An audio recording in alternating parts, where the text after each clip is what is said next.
Hey there Titans, welcome to Form Titan Basics. In this video we will talk about the get translation option. Let's add a drop box here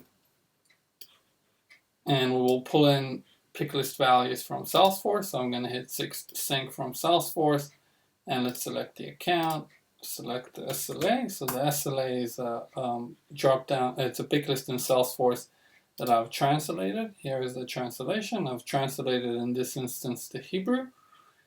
And let's just save this. So then in the background created a get for us.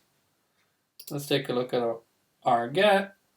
So in this get we're just loading the pick list, and we can see the translation here where we can select to translate to what we have translated in Salesforce. Before we do that, let's see how our pick list looks like.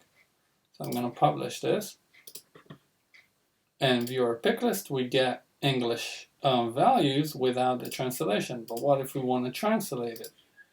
Let's head to our get again, translation, and check the translate. And I'm going to select the Hebrew language, which I've created a translation for. You can select cache translation. If you have large pick lists, we will cache the translation in Form Titan servers and it will make it go faster.